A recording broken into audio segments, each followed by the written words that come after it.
certain on who does that one. I've been watching his channel for like years. Is that not Debunk File?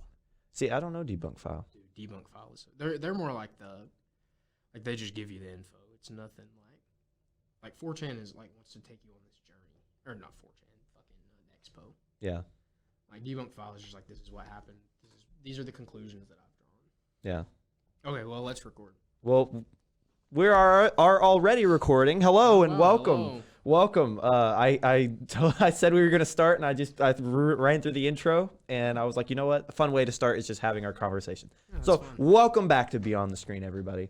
My name is Ryan Gumm, the broadcasting director at the Eastern Progress. I am joined here by my lovely co-host and one of my best friends in the world, Cole Ballinger. Cole Martin Ballinger. Yes. Cole Martin Ballinger. That's right. How are you doing today, Cole? You know, Ryan, I'm overcome with a sense of whimsy. My mind is amiss with swirling nodes of thought. Yeah. And things are feeling a little childlike right now. I'm a little slap happy. See, I told you before we started, I don't feel very good. I've come down with some sort of ick. And so I'm running on nothing but ibuprofen and caffeine. And here we are. Here we are. You know what I mean? Like, we're ready to roll. I mean, I'm running on like bone marrow right now. Yeah. I'm feeling great. Yeah. I'm ready to go. The things we do to bring you entertainment and news. And news. Yeah. Well, speaking of news, would you like to get started? Yes. So, give me 1 second here. Okay.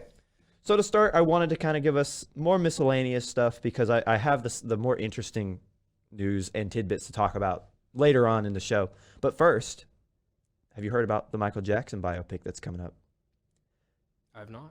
Well, his nephew, Jafar Jackson, will be playing MJ in, like I just said, the biopic. I don't know anything else other than that, but I think it's cool. I think it's something to bring up.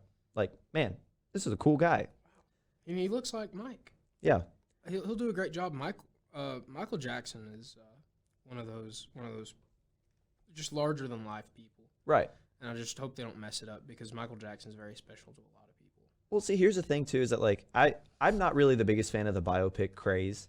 Like, some people don't need one. Like, but MJ is one. Michael Jackson, he's literally the king of pop. Like, we sat and talked about music for however long before this. Like, if anybody, it's him. Him and Elvis were two, and now we're getting both. But anywho, I don't know anything else about this film. I've only seen that it's in the works and that Jafar Jackson will be playing. I don't know who's directing. I don't know who's writing. I don't know like what kind of like arc we're gonna see about his life, other than maybe we'll start from the Jackson 5. Like, it has to, right? Like think you would think anyway. He really did live this epic existence. Yeah. I mean, just this career that spanned from the 60s to the 2000s. Yeah. Do you think they cover 70s. the Macaulay Culkin? Probably, yeah. But let's go ahead and get this. Let's go ahead and address the elephant in the room. Personally, I think Michael Jackson did nothing wrong. I don't think that he ever touched any children. I think that he was just an innocent guy with a big heart. Yeah. Very eccentric man. And I think that in his mind, he was doing nothing wrong. And then in probably most of the children's minds, he was doing nothing wrong. I mean, he was a friend of theirs. Yeah. And he just wanted to sort of be a kid.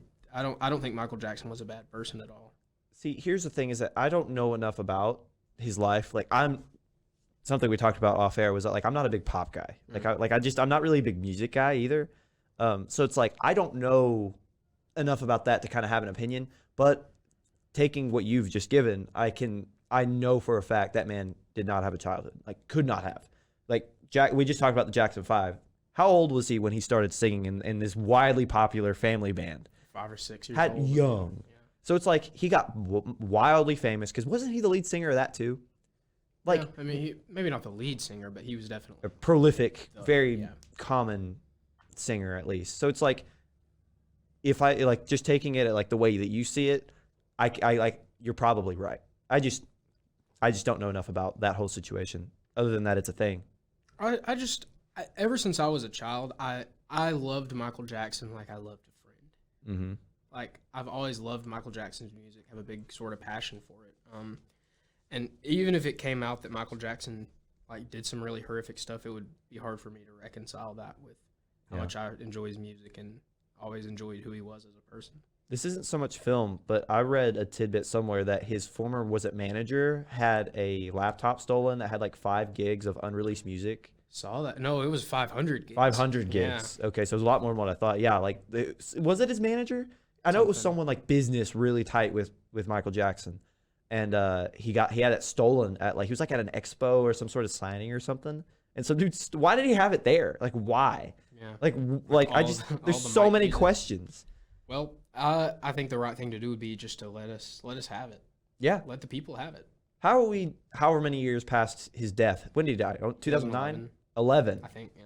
We are 12 years past his death, and we've still not been given this unreleased music. I mean, there will never be what he was will never happen again. No. So, and if there's all this this music that 2009 was. It was. If there's all this music that could be posthumously released, then they just need to go ahead and do it because there's still just a massive amount of passion in the world for his music. Yeah. Like, I mean, I don't think that'll ever die. I mean, we just talked about the Elvis film. Like, like, how many years has it been? It's been, what, 50, 60 years since Elvis died, and we're still talking about the guy? So, yeah, I don't think we'll ever have a lack of content from Michael Jackson and his estate, regardless if they release everything or not. Think about how many Juice WRLD albums have come out in the past, like, 3 years. I know. Like, these artists, especially ones that just really had that passion for music and had just, it was like music or death for these people. Yeah. Like, they just tend to record so much that not everything can go on a record. When they die, it's interesting to see what they had that didn't go on the albums. And a part of that's kind of sad too, because like you think of like you talk about Juice WRLD, like that he was a very depressed man, and so it was a lot like for a lot of these people that we're describing, it was record or die. Like that was genuinely like their mindset. So I don't know, it's an interesting look into the human psyche that like when your passion becomes your success and your job, and then you feel more obligated to do it. How does that impact? Because at one point, these people were using that as their escape, but now they can't escape it at all. Yeah. So like that would be an interesting, like, I'm a nerd and I love like deep dives. I love psychology. I would like to see the psychology behind that. Like, what does the brain do to reconcile?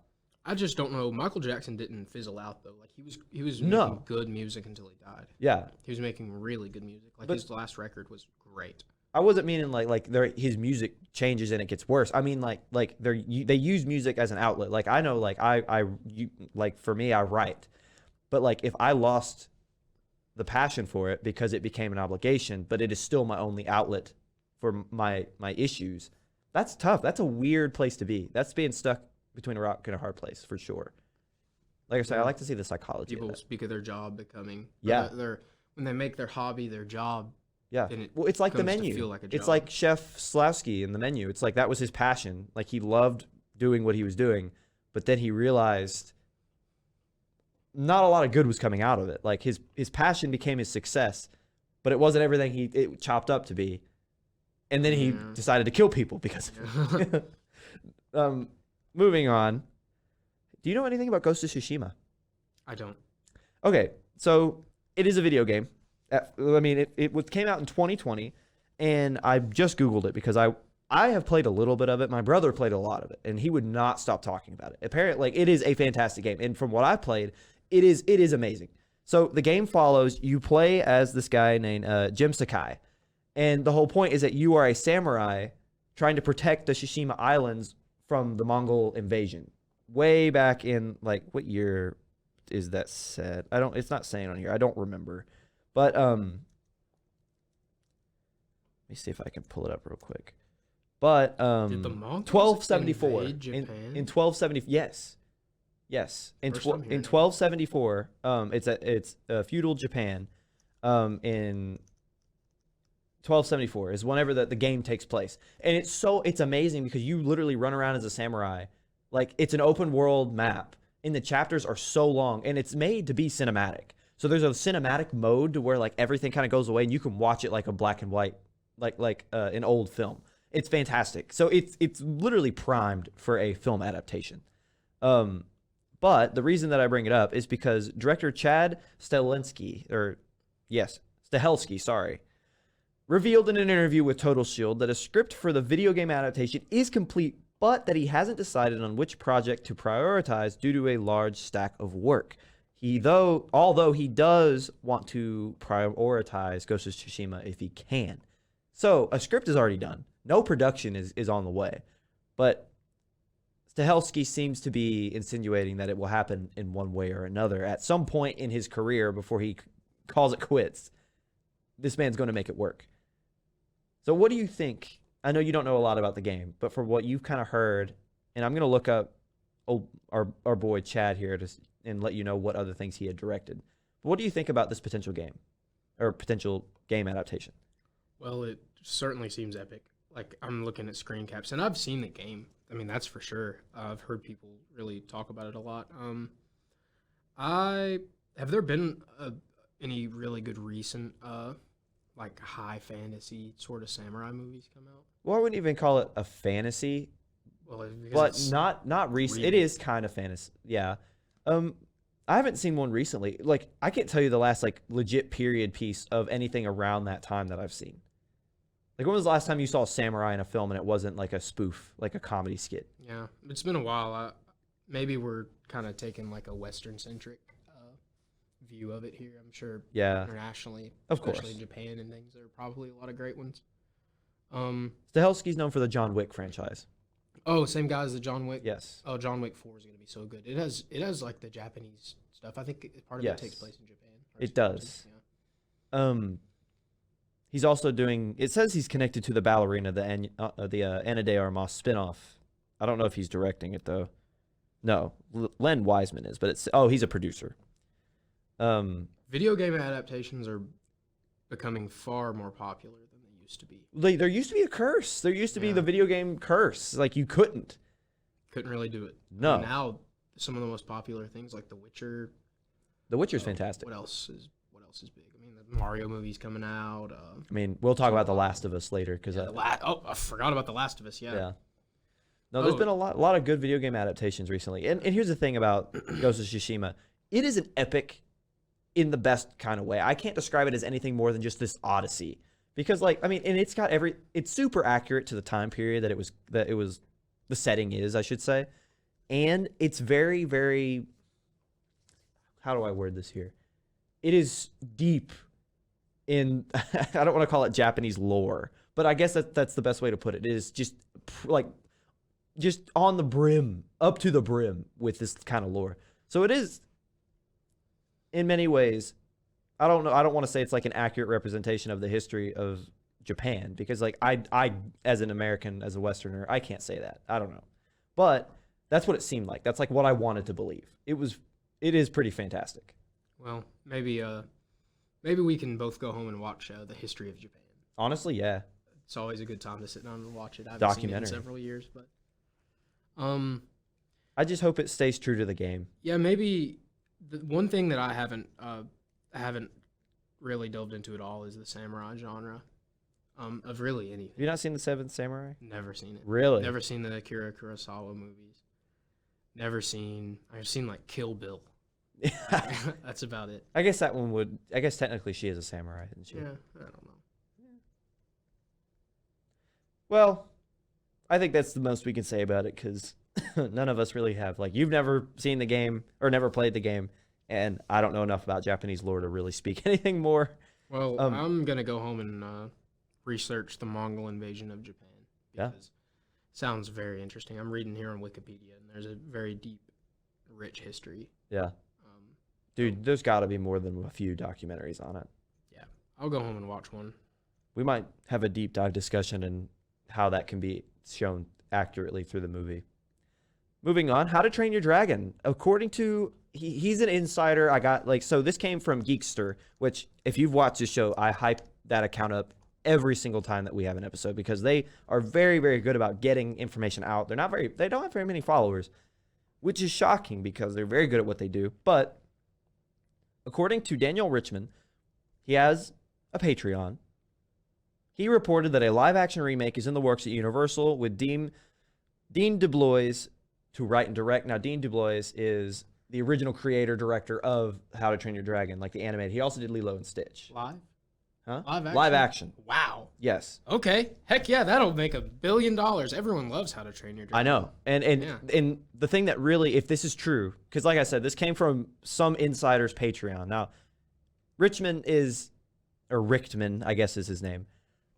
He's very, like, he has some reputable, like, accurate insider takes and kind of breaking news in the past, but it is kind of unnerving that it was strictly on Patreon and that nobody else is saying much about it.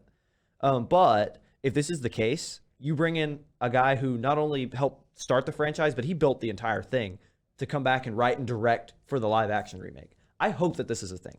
I hope so too. Because, like, can you imagine, like, so when I think of How to Train Your Dragon, I think of the end of the first one when they go up to the volcano and the big dragon kind of pops out and it's like you see like the ash and smoke going everywhere. Can you imagine that live?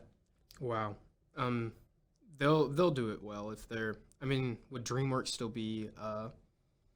Would they still be like affiliated? It said with the through film? Universal. Through Universal. So I don't know how that would work. Yeah. That's what was reported was Universal.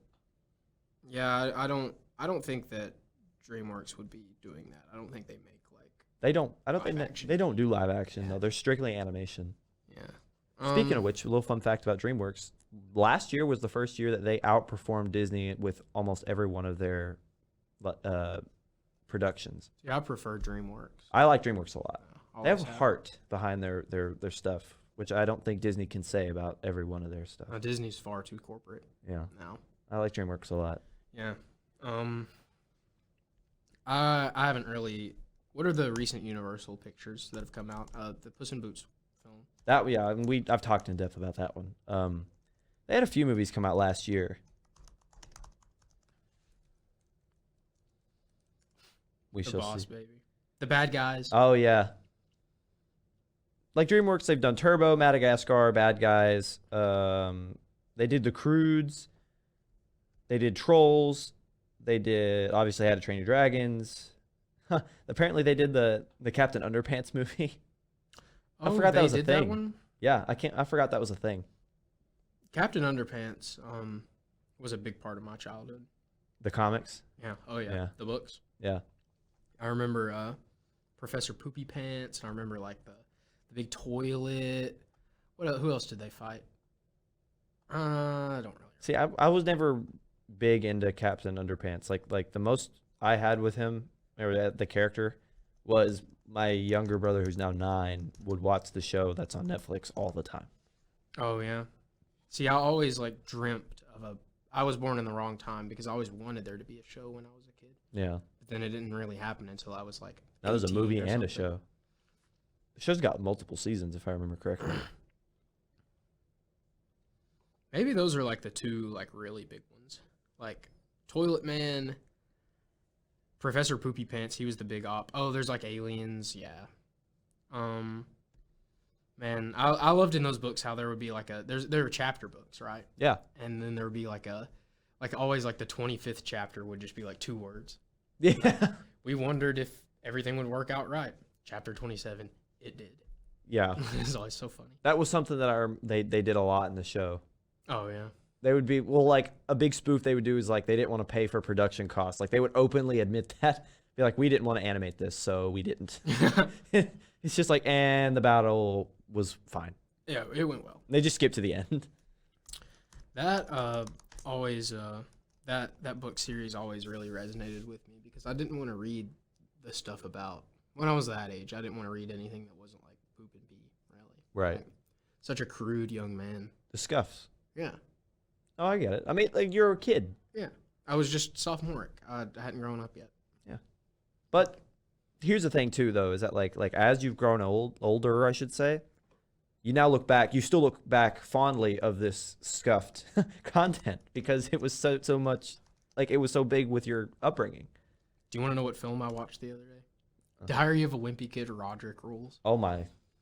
And like those movies are so good, and the casting is perfect. I think like In the a lot original, of people, yeah. like there's like a big meme where it's like the original Scooby-Doo cast, like the live action, that was the best casting of all time. Yeah. And, like it's just jokes, but like I think that they did the casting so well for the Diary of a Wimpy Kid movies, and they're funny and they hold up. They're hilarious. Oh yeah. The books are so funny. No, And the original. How many movies did they end up making? 5? The first one, Roderick Rules, Dog Days. Weren't those 3 with the same cast? Yeah, and those then 3 were good. And then they made an animated Roderick Rules. And I then heard I that think one they was made bad. like 2 more with the different cast. But like the original cast, they need to do like a Diary of a Wimpy Kid like 20 years later. Yeah. Roderick's on heroin. I don't think he would be. No. Roderick's great. He was always a dynamic character in the books too. Like Yeah. he wasn't just a throw in like, oh, he's the older brother who's just like a loser or whatever. Like, no, he had a soul and a heart.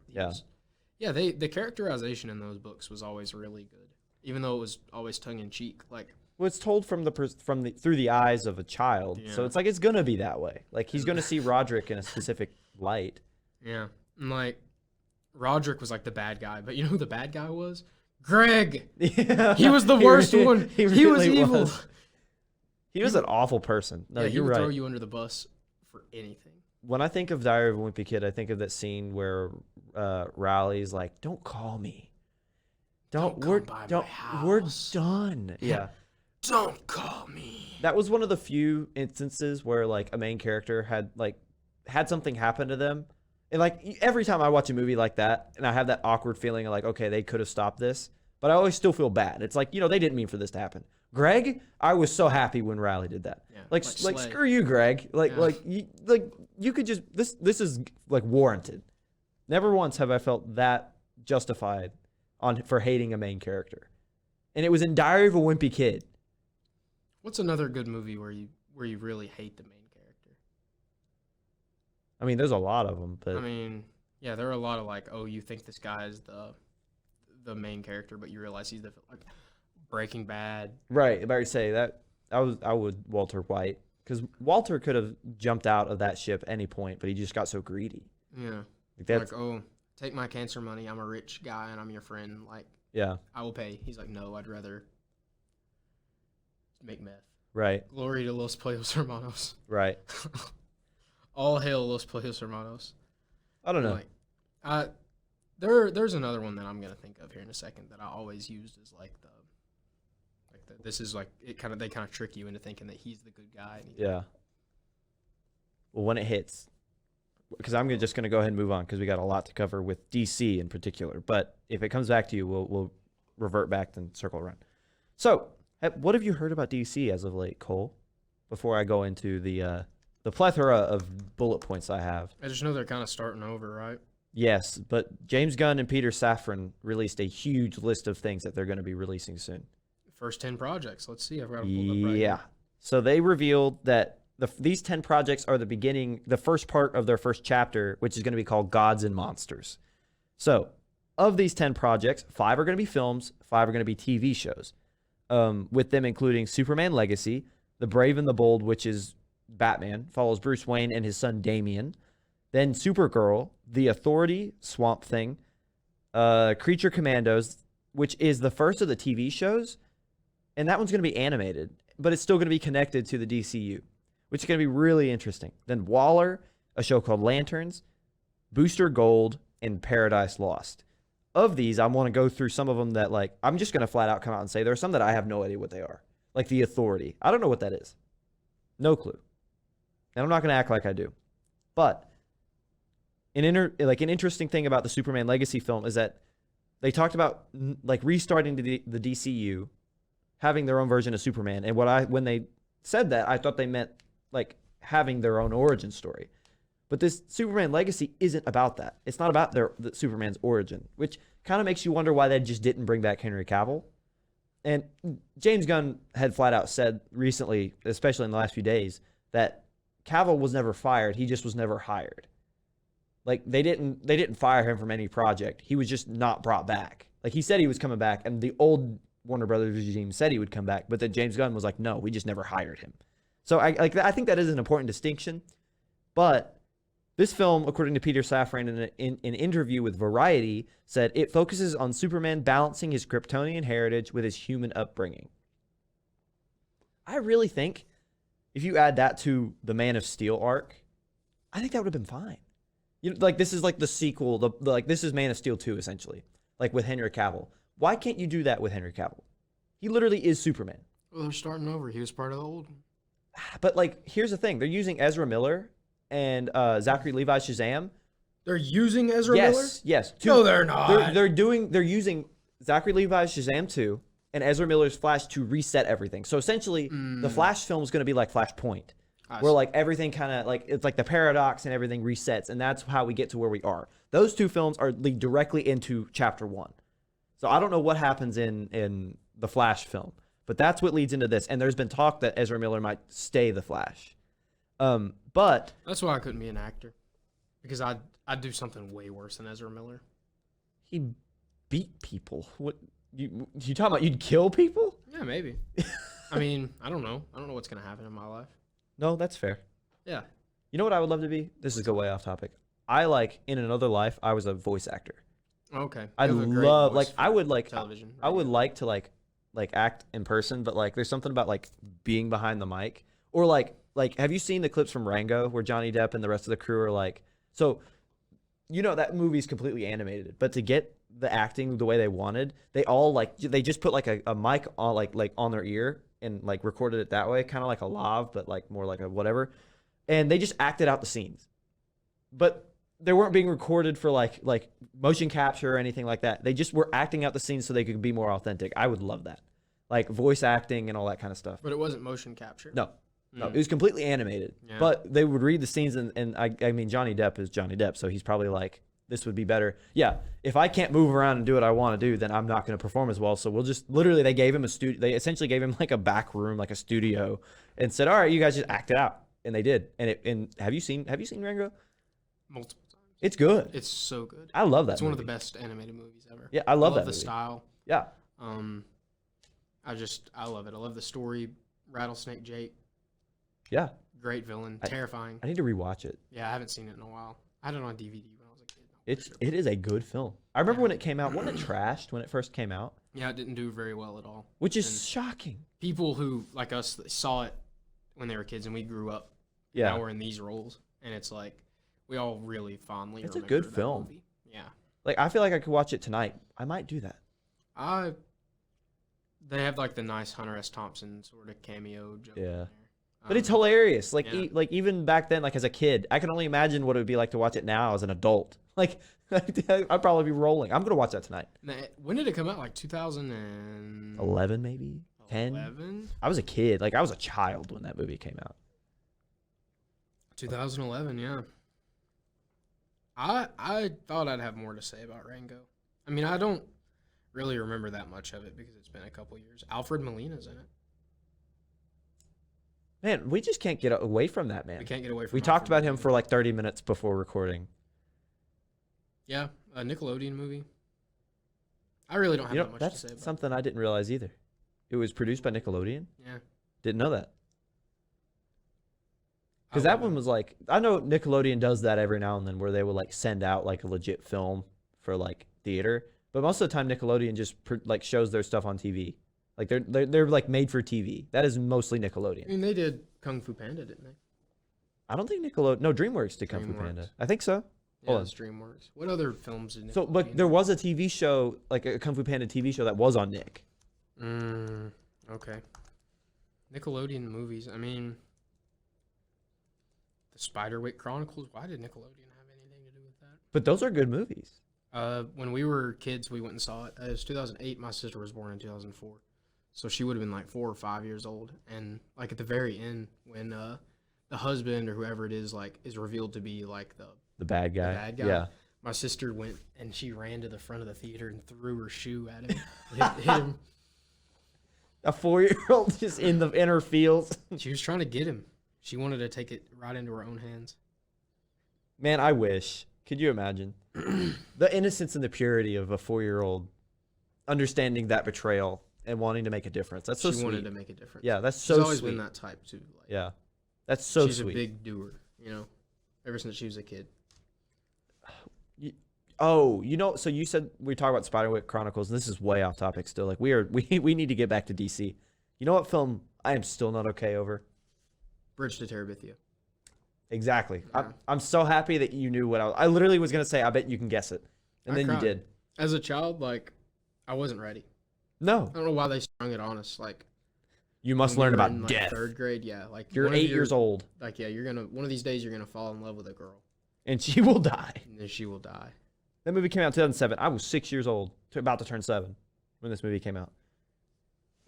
The only reason I ask is because I couldn't remember if Bridge to Terabithia was a Disney movie or a Nick movie. And what It was is it like Disney. when you first saw it? Well, so at first I just thought it was sweet. Like I remember as a kid being like, "This is so nice." Like I hope I can have a like not because like at 7, 8 years old, you're not thinking of like relationships. Like obviously that's what they're like hinting as that these two were like child like, but like they would have been together if they were older. Like that's what I like take it as now. But like back then I was like, I hope I have a friend like that. Like I was so like man, if I could ever have a friend like that. And then she dies. Like the scene where you see the rope and the I remember like to this day I was sitting on the floor watching in my living room. We lived in a double wide in Olive Hill, Kentucky, okay? I look over and my mom is on the couch. She is not okay.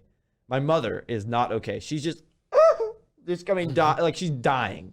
And I'm sitting here like as a child trying not to cry myself like just like I don't how do you handle that as a 7-year-old? Like how are you supposed to process this information? Let's make a sequel. Where Me and you? She didn't die. She faked her own death. She wanted to get away from Josh Hutcherson. That's what it was. Whatever his name is, Jesse. Yeah. She's now like she's working with the ATF. Yeah. You know, I forgot It's all Zoe a Deschanel psyop. was in there. Zoe Deschanel. Yeah, she's in that movie. Really? Yeah, she plays Miss Edmonds. No. How old is Zoe Deschanel? I thought she was like she's 43. Wow. Gorgeous woman. Not to objectify her. But I've never seen New Girl. People really like it. She was an elf. People say it's fantastic. Well, that's what I know her from. Yeah, is Yeah, Elf. Elf and like Yes Man. I like that movie a lot.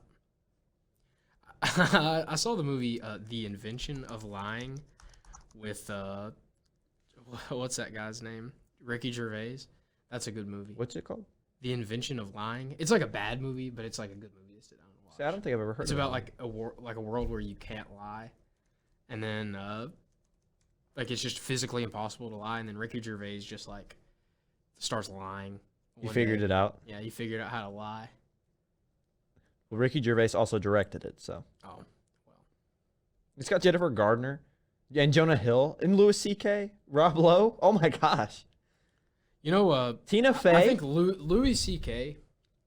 He's is one of those guys. Can we talk about Louis C.K. for a second? Sure. Do you know much about him? I know he he whipped out his thing and got canceled for it because rightfully so. I mean, he's just not a good person. Not a good guy. He voiced the dog in the first Oh yeah, the Secret Life of Pets. that's right. Yeah, Max.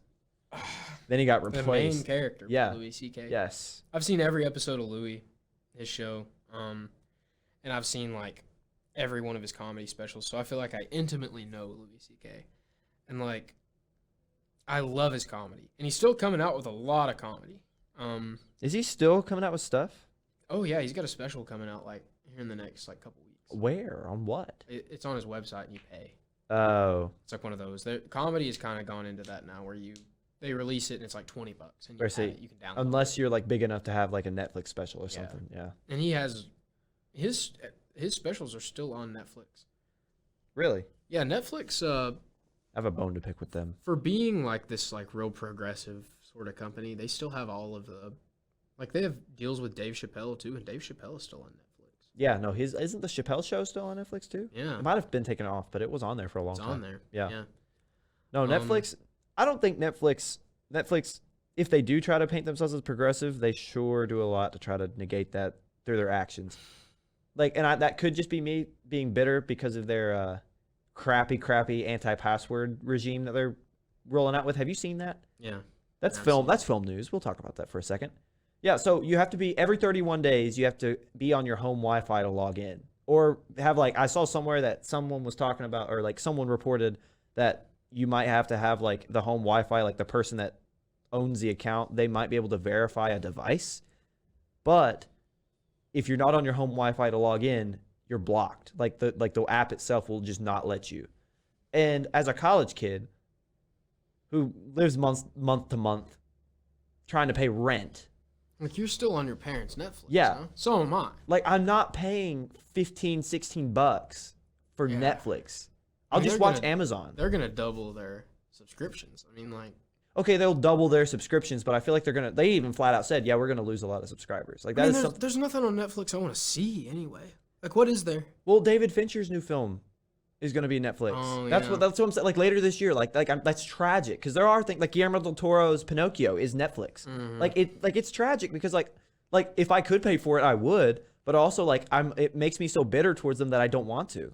I mean, really, the only thing that I do for Netflix is I watch the big things that come out, like the Tiger Kings and the Squid Games and Right. Woodstock 99 and the ones that everyone's watching at one time. So you go on Twitter and you talk about it, blah, blah, blah. See, But like, I don't don't really dislike watch it. Netflix, but like it's annoying. Like so, my favorite is HBO Max.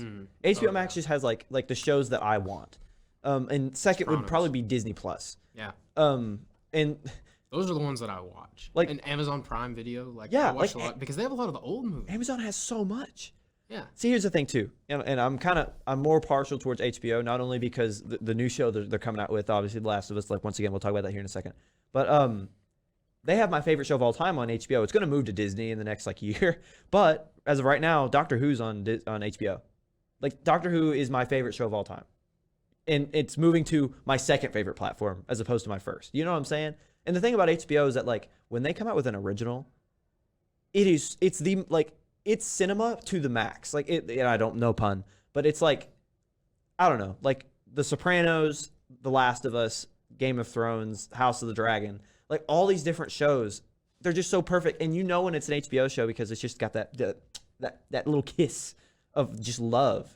Yeah. If I were to ever come out, like if I wrote like a series and I wanted it to be produced, HBO would be my first call. Like if I was getting calls, say I wrote something and it got popular and HBO's like, hey, we want you to produce, or we want to produce it for you, I'd be like, yes, in a heartbeat. Like you would do it justice. Now that's a long-winded way to say that Netflix isn't even the best streaming platform, and they're still trying to screw people as if they're the only. Like if this was happening 10 years ago, well, we got to do what we got to do because Netflix has everything. What's the future going to look like? Say in 5 years, what's the world of streaming these things going to be? I think there's going to be a lot of merging. Netflix also talked about having like a Hulu level of like tier list where like the first tier is like commercials. So this was just back to TV. That's what I'm saying. I think that's just the way things work though. It's like everything revolves back around. Capitalism. Yeah. So it's like problem. I think what'll happen is you'll see a lot of merging. So like another thing I was reading too is that HBO had made a deal with Roku and are putting like Westworld, like how like canceled it and then ripped it off HBO. Wow, Anthony Hopkins. Yeah, the reason that they did that was because they're putting it on Roku channel, which is free. So I think you're going to see a lot of deals with free platforms. You're going to see a lot of merging of the different brands. I think Hulu will stop being a thing in 5 years. I think what'll happen is because people are just watching Hulu through Disney Plus now. So I think Hulu will just get merged with Disney Plus. I think Netflix will fall if they keep doing what they're doing. Yeah, they're making a lot of bad moves. Yeah, like the CEO of Netflix said they never canceled a good show a couple weeks ago. It's like, which ones have they canceled that are good? Okay, hold on. Let me look this up because I found the list.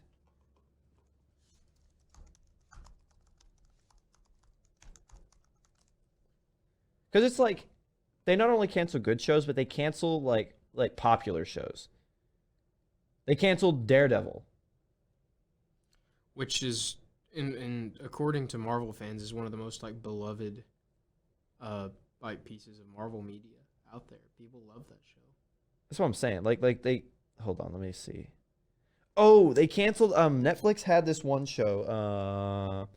I cannot remember what it's called. It called Everything. Not every. Hold on. It was Everything Is Not All Right. Was that what it was called? I know what you're talking about. They canceled. I'm not okay with this. I'm not okay with this. That was Yeah. supposed literally that ends with a cliffhanger, season 1, and they just didn't have a season 2. Popular show, they canceled it. Yeah, a lot like Yes, Freaks and I am not Geeks, okay with like, this. Kind of like a 2020s version of Freaks and Geeks. Yes, I'm not okay with this. It's fantastic. Is it good? Oh my gosh, watch the season, the only season.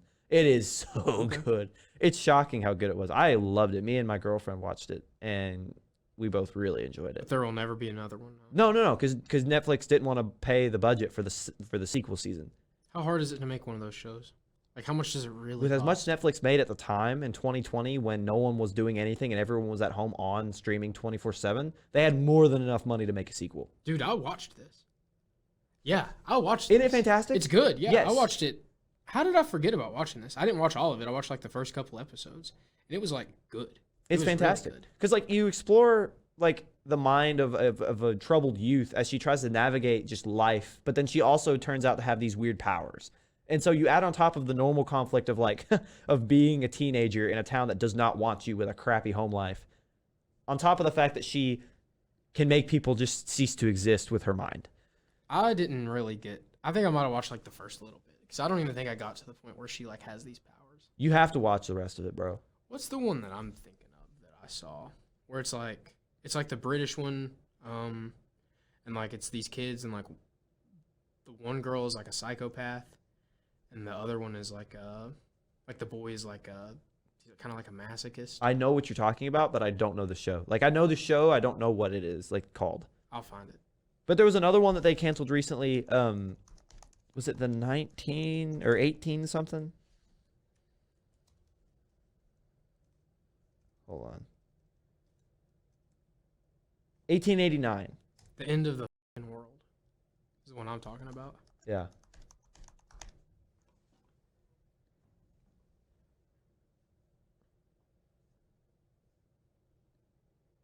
When's that new Black Mirror season coming out? That's what I'm trying to figure out. It's been way too long.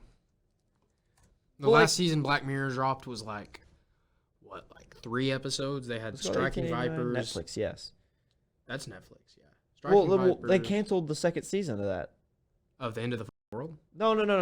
1899. Oh yeah, I didn't watch that, but I do know what that. I hear I've not watched it either, but I hear it was really good. 1899.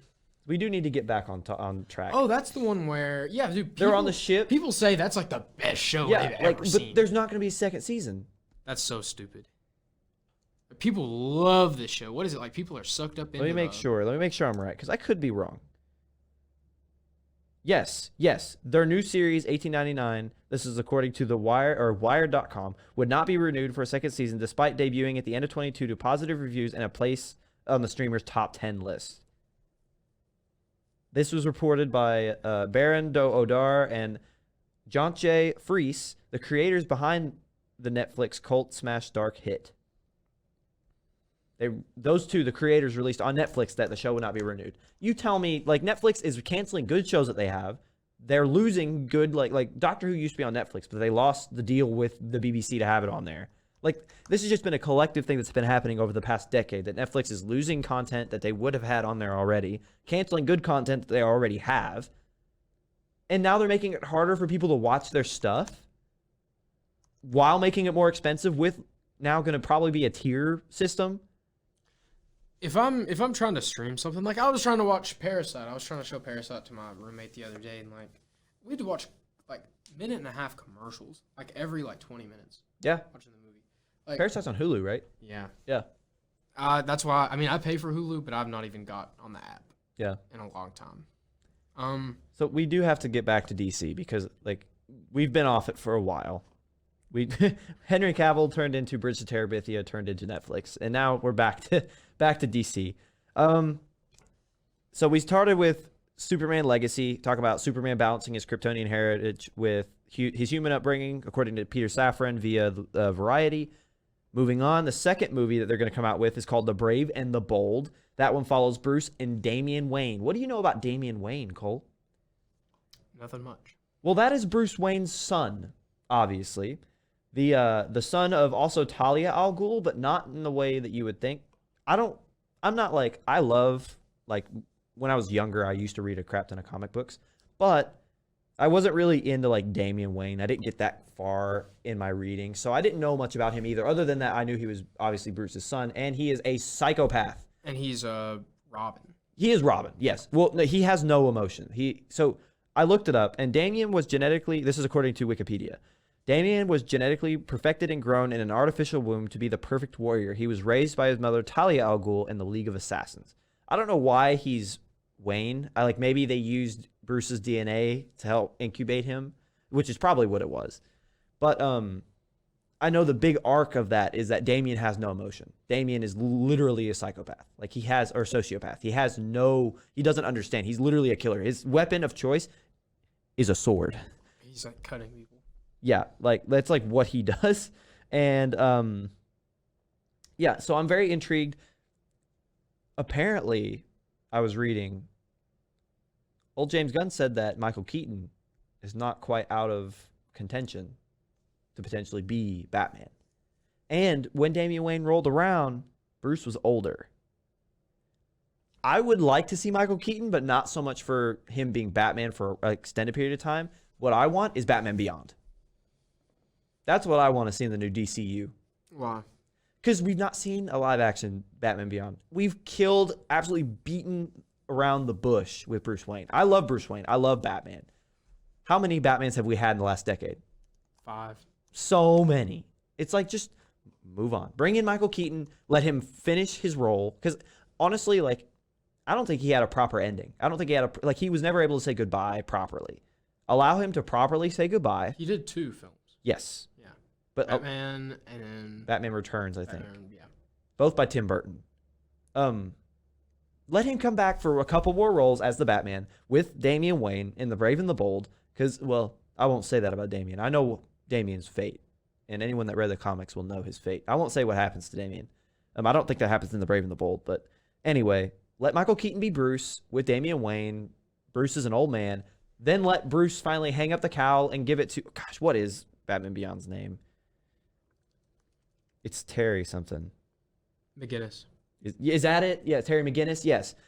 Give it to Terry McGinnis. Because McGinnis is much more personality than Bruce.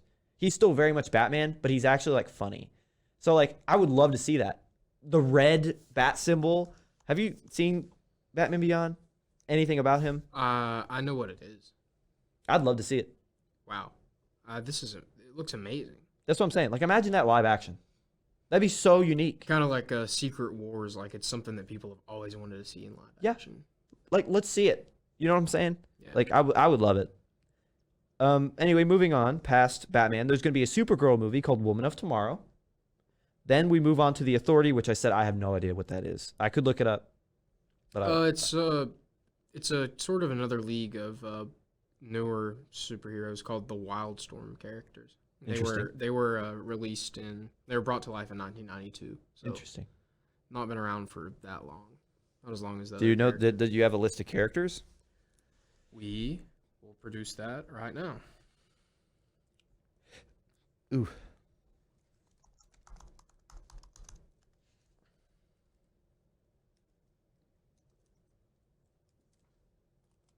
Oh wow, they look so intriguing. Yeah, this is definitely my type of comic book.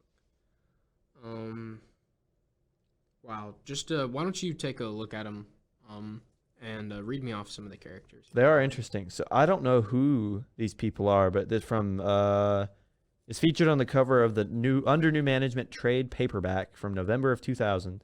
From left to right, you have a character called the Doctor, Swift, Apollo, Jenny Sparks, Midnighter, the Engineer, and Jack Hawksmoor.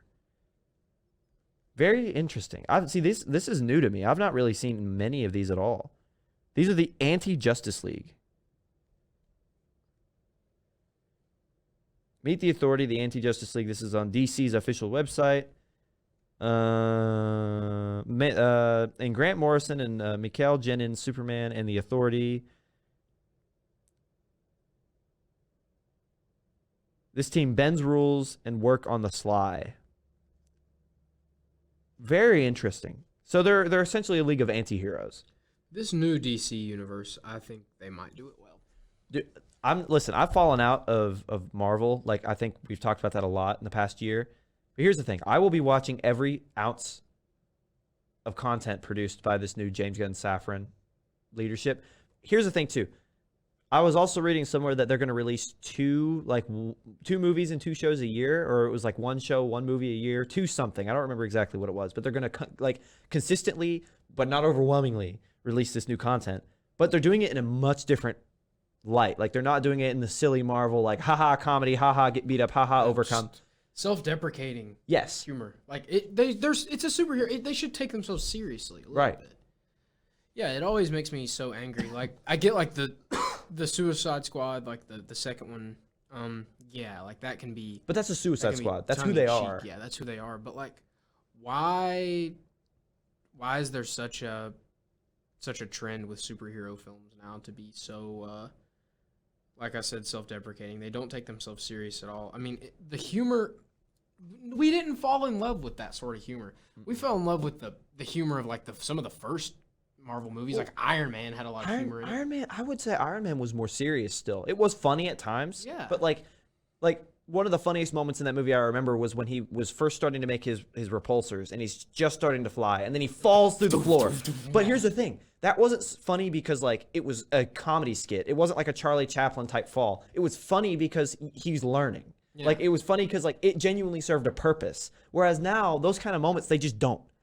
He's right behind me, isn't he? Guys, you're gonna want to see this. Yeah, like it's cheesy. It's corny. I will not watch anything with that sort of humor in it ever again. Like Doctor Strange was a step in the right direction because Sam Raimi was the leader of it. There wasn't a lot of humor in that film. No, it was very serious. Yeah. So I like Doctor Strange too, but like I can't dude, you know what killed my Marvel? Like I've been falling out of it for a while. Thor: Love and Thunder? No, I didn't. She-Hulk? It was yes. Oh. Thor was fine. That's kind of what you expect from a Takai Waititi, but it was just like, ugh. But then, yeah, dude, She-Hulk served no purpose other than introduce her character and then reintroduce Daredevil. That's it. See, I got out of it when Moon Knight came out. I liked Moon Knight. I did not like Moon Knight. Really? See, I liked Moon Knight a lot. I like Jonathan Isaacs is insane. Oscar. Or Jonathan? Who's Jonathan Isaacs? Oh, that's an NBA player. Oscar Isaacs, yeah. Oscar Jonathan Isaac is a player for the Orlando Magic. His best role is Ex Machina. He plays that eccentric sort of. I was recommended that movie by Donnie. Recommended that movie. No, you never seen Ex Machina? I've never seen Ex Machina. Wow. It's one of the best. It's probably top 5 A24 films. I do like A24. Yeah, maybe top 3. Most people would probably put it in their top 3. I will give it a watch. I told Donnie I'd watch it soon, and I just once again I realize I'm talking to you as if you guys weren't here and you don't know who we're talking about. Speaking of A24 films, Ryan, I saw an A24 film the other day. Yes. But let's take a few steps back. Can I stand up for this? Yes. Make sure you're at least somewhat close to your mic so it can hear you. There's lead in the water. There's microplastics in all of our food. Like, our brains are dying. And you want to ask me, Cole, I'm sure you're asking yourself, Cole, why do you say this? Why are you mentioning this? It's because people are going nuts out here. The world, like, people's brains are slowly becoming jello and, like, corned beef. Because there's an A24 film out that's been in theaters for a few months now. And I saw it on the tail end of its theatrical run just the other day. And that movie is called Everything Everywhere All at Once. And the reason that I say that people's brains are just fried is because people think that was a good movie. Like, universally on the internet, they're like, wow, I've never seen a better piece of media in my life. It's one of the worst movies I've ever seen in my life. It's corny. It's corporate. It's pandering. It's shallow. There's no story. There's nothing. And they tease you with all these multiverses and universes, and they really only give you about 6. And the 6 that they give you are like just, it's like this sad, pathetic attempt at humor. Everything is pathetic. The movie is trash, and it's trying to always trick you into thinking that they actually have a good script and a good plot and good characters, and it doesn't. There's literally the movie. I saw a review that said it should be called like Nothing Nowhere. And that is exactly how. There's no substance to the film. People are talking about Best Picture. It has like 11 Oscar nominations, all these things. And it's legitimately a bad movie. I give it like 3 out of 10. Interesting. You gave it a 4 last night when you texted me. I thought about it more and I gave it a 3.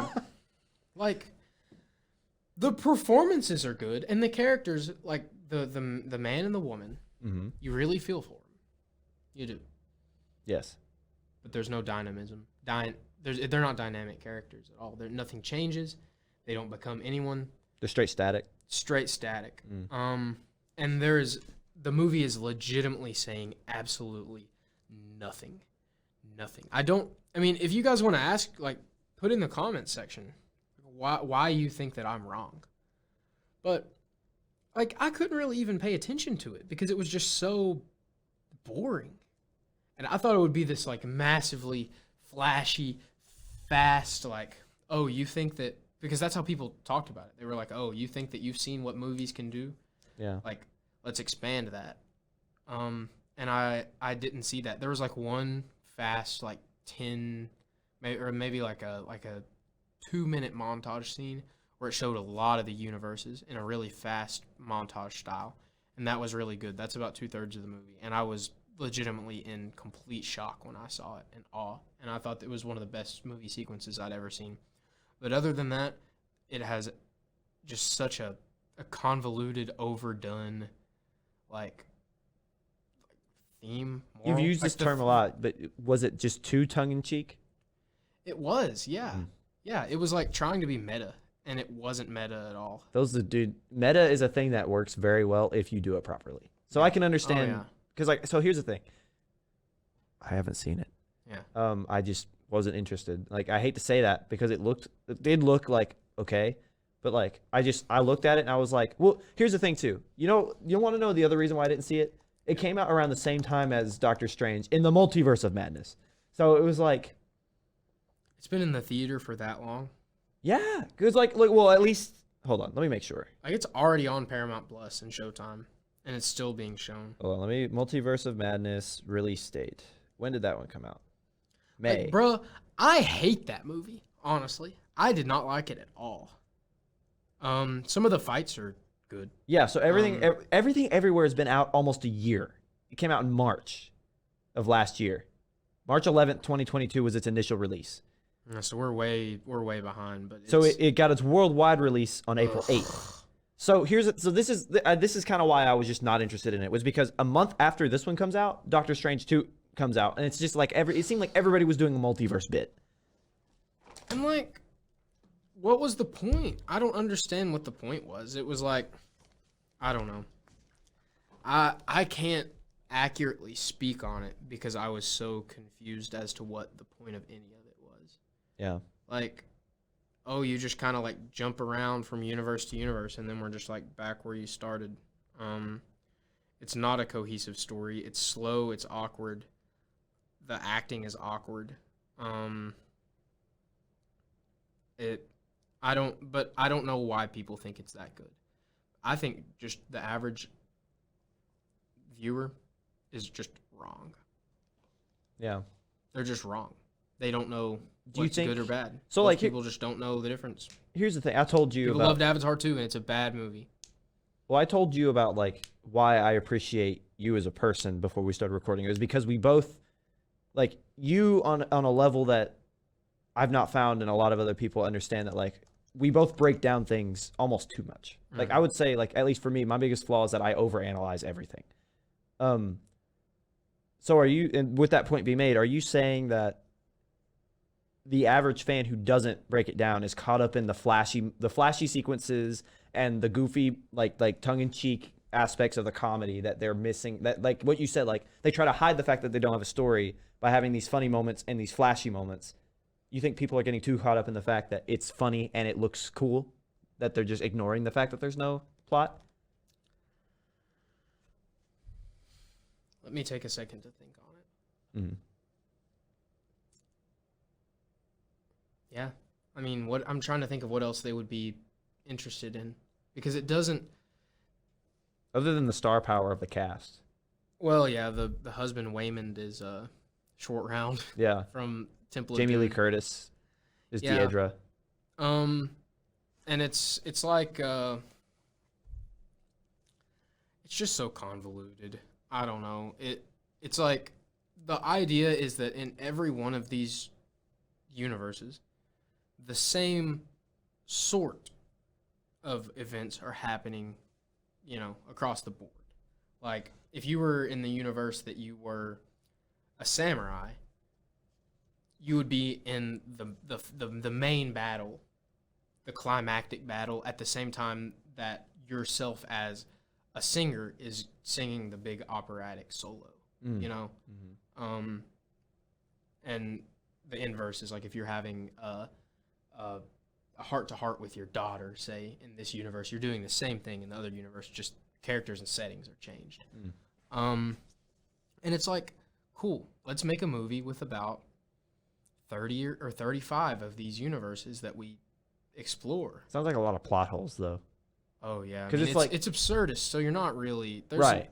Well, my first question is like, okay, what those people you're talking to, does that not apply to them? So, like, you saying, like the main character as a samurai... Or let me not the samurai example. The main character talking to the daughter is having the same type of conversation in another universe, but they're talking to their boss, right? Mm-hmm, yeah. What about the daughter and the boss? You know what I mean? Like what's happening to them? They? Yeah, yeah. Like what are they doing? Do they just not have this same experience as this person? I think that's why it's like with this setup, you can't take any of it seriously, and you can't take any of it literally. Interesting. And the movie leans into that a little bit. There's one universe where like everyone has hot dog fingers that like squirt mustard and ketchup out, and they really explore the sexuality. Do they really? Of the people in this universe, and like how people would experience intimacy in the ketchup mustard hot dog world. And I'm scarred. Traumatized, really. Traumatized. Extremely traumatized. I can't get it out of my brain. It's so millennial humor. It seems like people who are out of touch with anything that's ever been funny wrote this movie and thought it was hilarious. Yeah. And then all their blue hair friends in their office who don't understand humor, who've never said a thing that's funny in their life, they laugh their off, and then they made them, they released the movie. It's like, how little can you understand humor and still like make a comedy movie? I don't understand how how funny people aren't making movies like this. Yeah. Like, or at least like have a department like, okay, like we're making this massive movie with a multi-million-dollar budget. Like, let's call the comedians. It was almost like this had to be approved. Yeah. Like multiple people looked at this and said, this is fine. Yeah. And like, they're like fighting. And like, I understand that these movies are in a different style of like mise-en-scène, like character placement, right? But like, they'll be fighting. They're fighting American police officers in the movie. And like, it'll be like 8 cops that are just like standing around ready to fight, and then like one-on-one with like the main character. And it's like, I know the movie asks you to just like suspend all of your disregard. Yeah, disregard everything, but it just seems so like, it seems so far from any experience that anyone who lives in the real world would have and would identify with. And this movie is only for like the kids that you went to high school with that thought they were cats. It's not a movie for regular people. Like, the general audience would not find this movie good. Yeah. Like, really weird people would think this is really good. I don't know. I'm not trying to be like mean or anything. No, but I get what you're trying to say. I feel like I haven't explained the plot well enough, or like I'm kind of speaking really vaguely about this movie. But it doesn't sound like there's a way to explain it any more in depth, if that makes sense. Because if there's not enough substance to explain it in depth, then there's no, you know what I mean? Yeah, it's like the daughter is the villain, right? And then in every universe, the daughter is trying to thwart the parents in just any way. The daughter is always trying to like, go against them. And then by the end of the movie, they fight and fight and fight and fight and fight, and then they make up, and that's the end of the movie. They're like, we're family. And it's like, bruh, how many movies have the theme at the end of the movie be, oh, we're family, there's no use in fighting? Every movie I've ever seen. Yeah. Every episode of Dora. And people are calling this the best movie they've ever seen. The greatest movie of all time. Like, touch grass. Get a life. Get a damn life. It was awful. It's just so corporate. It's overpraised. It's a mess. Painful to watch. I couldn't have disliked it more. Yeah. So we are at. Sorry. No, you're good. No. This is why we're here. It's to have breakdowns like this. The only reason that I'm like halfway sort of moving on is because we're at the end of the show and there are a few more things that I want to cover. So going back to DC, because there were just a few more things I wanted to talk about. You have the Authority, as we discussed. You have Swamp Thing, which I think is gonna be interesting. So far they're in talks with Logan and Indiana Jones 5 director James Mangold to potentially write and direct, but Guillermo del Toro has also shown interest in doing the film, which I think would be the much better move. Nothing against Mangold, I just really like del Toro, and I would be very interested to see what he and Gunn together would create with Swamp Thing, because Swamp Thing is probably the most fantastic creature in DC. Like, he's that I feel like with del Toro's imagination would be very interesting. Yeah, it's kind of strange how Marvel and DC both have the same character. I know. And then it happens. And there are what are some others? I mean, Batman and Iron Man are essentially the same, but there's like their characters or their plot, they're like personalities are different, but like bad family life, rich, don't have superpowers, make their own superpower, that kind of deal. I think there's a Marvel character called Nova that's Superman. Yeah. Nova. There's I know Wolverine was based off of a DC character named Badger, and they're the same person. Or maybe vice versa. Maybe Badger was based off Wolverine, but regardless, they're the same person. But anyway, moving on because we got to be kind of quick. Hawkeye and Green Arrow. Yes. Namor and Aquaman. I got a list right here. Moon Knight and people say Moon Knight and Batman. That's not right. No. Deadpool and Deathstroke. Yes. Black Cat and Catwoman. Doctor Strange and Doctor Fate. Yeah. Red Hood and the Winter Soldier. Dude, in Injustice, I loved playing as Red Hood. Red Hood's fun. But to finish off DC, they're creating a Creature Commandos, which is animated, as we talked about earlier. That's very interesting. A Waller series, which I like Amanda Waller as a character. And if it's connected to the Suicide Squad, that'll be fun. Then we have a show called Lanterns, and it follows both Hal Jordan and Jon Stewart. We're not getting one or the other. We're getting both Green Lanterns that are from Earth.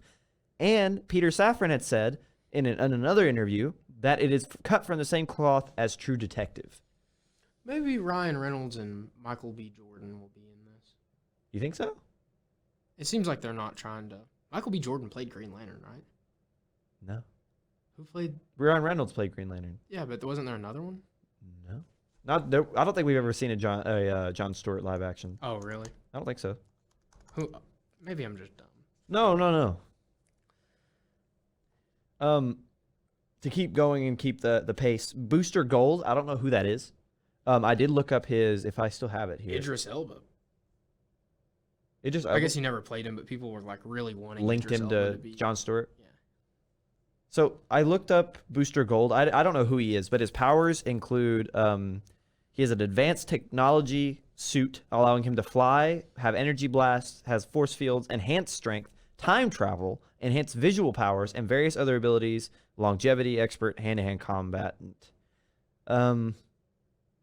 So Iron Man, but higher tech Iron Man, which he seems very interesting. Then a Paradise Lost series. This one is the one that I'm most interested in because it is a Game of Thrones style take on the Amazons and the Mascara. And I love everything about that sentence. I love everything about the way that it's pitched. Give me more of the Amazons. I love Wonder Woman. She's fantastic. But show me more of where she comes from. So I'm very hype about this. The last thing about DC, The Batman Part 2 by Matt Reeves with Robert Pattinson leading, will have a sequel releasing October 3rd, 2025, but will not be a part of the DCU. Very much so detached. That's good. Yes. That's good. These movies need to just stand alone. Yes. They need to get darker. They really toed around the whole, darkness and evil thing with this movie. Maybe it'll be like I got a feeling this will be like Batman Begins, just kind of setting the stage. It's low stakes. It's kind of like not really that much really goes down, and then the next one will be the Dark Knight moment. Yeah, where it's like the big evil movie. You know who we talked about this before, but I want to see Man-Bat or Professor Pig or the Court of Owls or something super interesting. Yeah, not just the Joker and no, that's what we're probably gonna get though. Barry Keoghan, that's his name. Yeah, Barry Keoghan's take, which is fine. He looks crazy, but we've seen that a lot. But moving off of DC, we spoke a little bit about Guillermo del Toro a few seconds ago, but he already has another film that he's working on right now. It is a stop motion endeavor that is going to be an adaptation of the book The Buried Giant. The Buried Giant was written by Kazuo Ishiguro, and it covers the story of this elderly couple as they search for their son, who they haven't seen in years.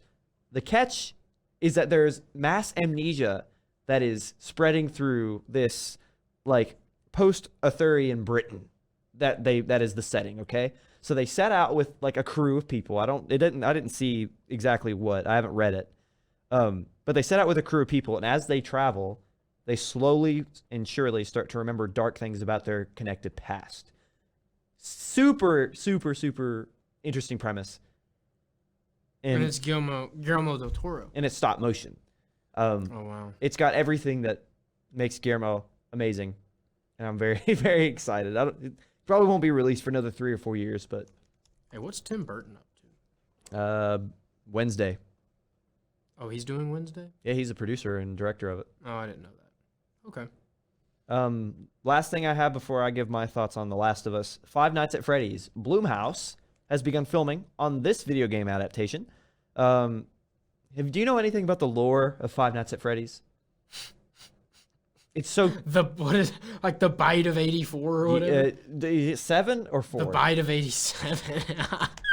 Like, it's cringy and it's got a really weird fan base, but it is very deep lore. And it is sort of interesting. I kind of like it. Like, I kind of mess with Five Nights at Freddy's. Right. Like it's good. I don't know it that well, but I know it's like William Afton and like his evil inventions and possession and all that stuff. I don't know. It just seems like something that could make a full film franchise. Like it's just like to the brim with this very, very, very fascinating and hopefully not cringy. Because the fan base of Five Nights at Freddy's can be really, really cringy. Oh, think about just the cultural change that will happen when this film comes out. So Josh Hutcherson is playing Mike Schmidt, the security guard, because it's based off. So far, they're starting from the beginning. So the first game, it's just you're the security guard and you're just closing doors. It's a point and click game. So Mike Schmidt, Josh Hutcherson, that's who he is, and then Matthew Lillard is William Afton. Do you know who Matthew Lillard is? Yeah. I know who Matthew. That's Shaggy, bro. Yeah, and he was in Scream. And in Scream, well, I would say he's more famous for Scream, but for my childhood, he was Shaggy. Yeah, and Shaggy, they snuffed him out. They were like, "You're not Shaggy anymore." He voice acted what? Shaggy for forever, but then they stopped giving him calls. And why? He's literally Shaggy. This new Velma series, people are really hurt over that. Yeah, because it's awful. Yeah, there's not even Shaggy or Scooby's not even in it. That's so dumb. I know. That's so dumb. Like they're in high school. It's really sexualized. They're high schoolers. Like the first episode, I'm pretty certain that Daphne is naked 90% of the time. It shows nudity? Well, no, you don't see her, but she is naked. She's covered by various objects, a towel or like soap or something like that. So you don't see her, but she is naked. The older I get, the more I'm so just anti-sexualization. Yeah. Like that's the joke is that she the part of what they were trying to hint at is that Daphne's always been sexualized. And so that's the joke, but it's so overdone and so in your face that it's stupid. Like Freddy is dumb. He's like, he literally like there's a skit where he's on trial and he doesn't know how to cut his own steak. Cause he's so like prima donna, so raised by rich people that he just like Freddy, like he's nobody. Like he's like, well, in one of the not the live action movies, they've always leaned into the whole like idea that Fred's dumb because he's sheltered. I mean, maybe a little bit, but he still has some common sense. Like that's like the whole point is that like these people, the reason that the gang works out is because at some point they all have common sense. Hence why they're always able to unmask the guy at the end. And to just paint Freddy as like this overdone nobody. They have to be competent. Yeah. Shaggy doesn't even go by Shaggy. He goes by Norval, his real name. Yeah. He's a black guy, right? I mean, yeah, but like I actually think that's okay. Like I like the change. Shaggy he was always black anyway. Is that so? Yeah. No, I don't have a problem with that at all. I actually like that's very I like the change. Yeah, like I mean, I don't know. I don't really know if I know exactly what to say to speak on it, but it just seems like why do you have to appropriate white characters instead of just like make new ones? Make new ones. Yeah, no, I know what you mean. Like, give him a buddy. Well, that's what. Like you remember when we were hanging out with Tim in high school? Well, that's what Daniel Craig said about James Bond, because they were asking if they could ever have a female James Bond, and Craig was like, "Why not just make a female agent that's not James Bond? Make her be her own thing." So like I could see that. I don't know, because like here's the thing: the reason that it works for me is because Norville is not Shaggy. Like they're different characters. Like that is still Norval Rogers. They're the same name. They're both kind of aloof. They both smoke the weed. They both have the hunger, but Norville is more relaxed, kind of quiet. Like that's why it works, because like they are different characters at the end of the day. But the rest of them, they're just them, but stereotyped and troped to no end. And it's Velma. It's not funny. They make the same joke about like white people like 15 times. And listen, it was funny. That sounds just kind of racist. It was funny the first time. Like the first time, it was all right. I was just like, meh. Like I shouldn't even call it funny. It was just like, huh. You know, like a little blow air out of your nose, like, But then when they kept doing it, it's just like it's not funny anymore. Like like they killed the joke. I haven't seen it, so I don't have that much to say about it. But it just seems like people are so out of touch with what people actually want to see. You know? Yeah. People that make these things. Like, see, like I thought it was interesting. I like the idea of like a more bloody, more like Velma oriented, like actual mystery. Well, are they solving like, are there ghosts and like zombies and stuff? There's like a murder. I don't remember exactly what the mystery was, but yeah, there's something. That's I don't like it, so I'm gonna move on. The last thing I guess we have time to talk about, because we're about to hit an hour 20. The Last of Us episode 3 came out. Tell me about that, Ryan. Cole, it was perfect. You follow two characters. I haven't seen it. One by the name of Bill, the other by the name of Frank. And they are amazing. So in the game, Frank unalives himself. He gets bit and he doesn't want to turn. And Bill is very distraught by it. But they don't ever go into why. Because Bill in the game is just a very side character. Nick Offerman plays Bill in the show. So Bill in the show, he's a survivalist, a prepper. And when I can't remember the name of the fungus, but when the fungus takes hold and the world ends, essentially, he already had everything ready. So everyone leaves. He hides in his little bunker beneath his basement that the government can't find. And he just builds his own society essentially, but he's by himself. So one day Bill walks out and he has like traps. Like he builds a fence and like all this high tech stuff. And he outside of the fence, he has like pits and holes and stuff to try to capture these or kill these infected. So one day he gets a detect or an alarm that goes off to say, hey, something fell in one of your holes. So he walks out and a voice comes out saying, I'm not infected. And it's Frank. Long story short, Frank convinces Bill to let him come inside. Bill makes him some food and plays a piano for him. And a relationship blossoms. They're gay. They end up being together for like 16 years, maybe more. Something crazy. Like they were together for a long time throughout this apocalypse, and they just genuinely loved each other. Like you saw kind of the trials and tribulations they went through, and you see just kind of how they grew together and how, because like Bill is like a tough man. Like he's like. Imagine, Nick Offerman plays Ron Swanson, right? Imagine Ron Swanson, but just a little bit softer.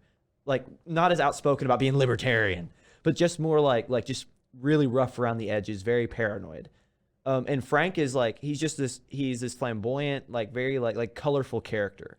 And they love each other, man. And it's just so sweet because you see them kind of take care of each other. Frank at the beginning is a little bit annoying because when he first comes into the scene, he's like walking around Bill's house and you're like, okay, this is the apocalypse. You need to not act like this is your home.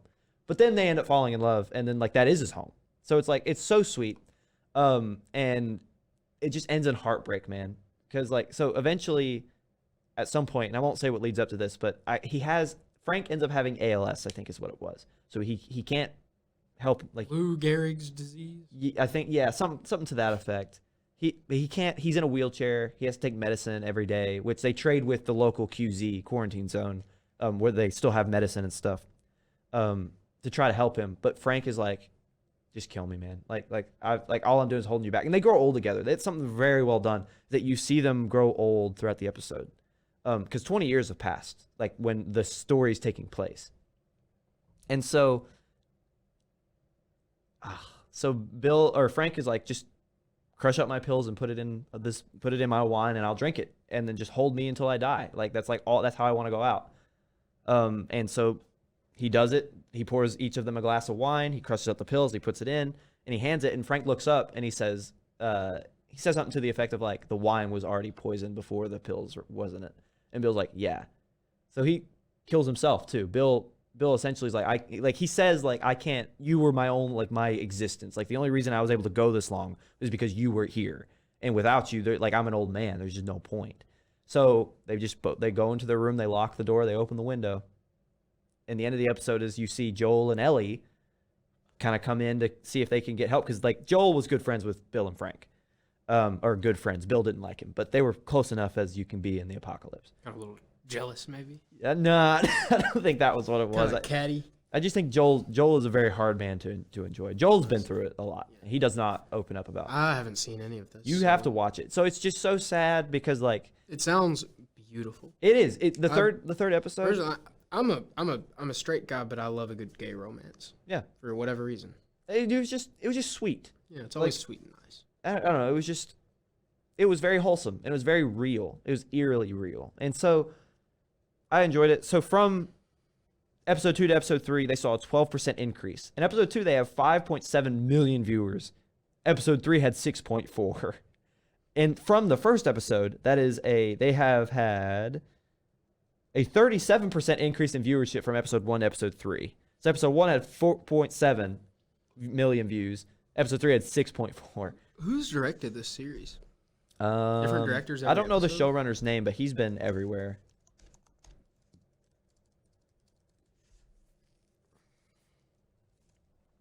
I'll tell you.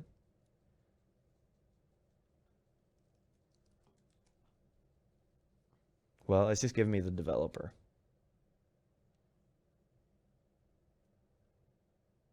Craig Mazin and Neil Druckmann. Or Mazin. Craig Mazin and Neil Druckmann. Both of these two are doing fantastic. Here's the thing. This is my biggest worry. And I guess this is how we'll end the show because we're at over an hour 20. I don't know how they're going to keep one-upping themselves. Each episode so far, they've just done better and better and better. And I'm just so worried because there are 9 episodes. We're only on episode 4 this Sunday. Is it violent? To an extent, yeah. I mean, it has to be. They're fighting zombies. But, like, I wouldn't say it's, like, overall violent. There's some gross scenes in it, but it's not like... There's not, like, gut. There's not blood and guts everywhere. Is it horror? Yeah. It's horror? Somewhat. Yeah. It's definitely a drama. Like, it's more like trying to survive with the facts of the existence being that the world is just dead. Or trying to kill them in more ways than what it normally does. You got to watch it, man. I will today. Yeah. Well, I'd love to. After I research about the Mongol invasion of Japan. Well, no, honestly, that should be something we come back with next episode. I'll tell you about The Last of Us. Maybe you can watch everything everywhere if you have a chance. Yeah. I know my next one I want to watch is Tar. Yeah. The one with Kate Blanchett. We'll both watch Tar and we'll come back with it. They say it's really good. And it seems like it's actually going to be a pretty deep deep film. So any last words before we cut this episode short? Last words? Last words before we end the episode.